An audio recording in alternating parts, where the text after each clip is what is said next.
জামাতে নামাজ আদায়ের সময় বায়ু ত্যাগ হলে বের হয়ে ওযু করার সুযোগ না থাকলে করণীয় কি?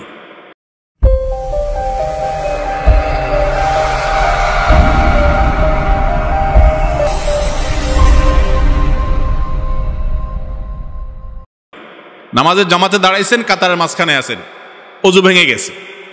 এখন এমন মুসল্লি গাদাগাদি করে দাঁড়াইছে, পিছনে 10-12 কাতার আছে, আপনি ভাঙ্গা শেষ পর্যন্ত ওযু করা কঠিন। এরকম যদি হয় তাহলে ওযু ভেঙে গেলে ওই অবস্থায় অপেক্ষা করবেন। বসা অবস্থায় ওযু গেছে বসে থাকেন, দাঁড়ানো অবস্থায় গেছে দাঁড়ায় থাকেন, এরপরে যখন সুযোগ পাবেন বের হবেন। আর যদি একটু একটু করে আস্তে আস্তে কাতারের ফাঁকে বের হয়ে যেতে পারেন সেটা ভালো। কথা কি বুঝাতে পারছি? আমাদের দেশে মসজিদগুলোতে এই ব্যবস্থা রাখে না।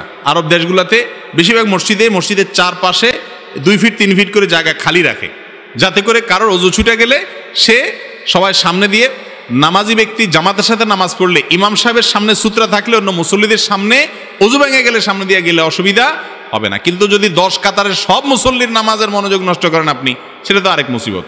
এই জন্য এক কাতারের সামনে দিয়ে আস্তে করে যাই আপনি রাস্তায় উঠে গেলেন, ওই রাস্তা দিয়ে চারপাশ দিয়ে হাইটা হাইটা আপনি বের হয়ে গেলেন। যদি বের হওয়ার কোনো সুযোগ না থাকে ওই অবস্থা অপেক্ষা করবেন, বিনা ওযুতে নামাজ কন্টিনিউ করবেন না। মুশকিল হলো ওই অবস্থা যদি দাঁড়ায় থাকে, সবাই বলবে ব্যাপার কি, দাঁড়ায় রয়েছে কেন? সবাই বুঝে যাবে যে এর বায়ু আসছে, তাহলে আপনি শরম পাইবেন। সেজন্য আপনি সবার সাথে সাথে তাল মিলাবেন না। শরম পাইছি সেজন্য আমি নাফরমানি করব, গুনার কাজ করবো, সুযোগ নেই। দাঁড়ায় থাকবেন, যে যা মনে করে করুক, কিচ্ছু আসা যায় না। এরপর আপনি ওযু করবেন। যদি বাইর হওয়ার সুযোগ না থাকে, বিনা ওযুতে সিজদা দেওয়া নামাজ পড়া জায়েজ নাই।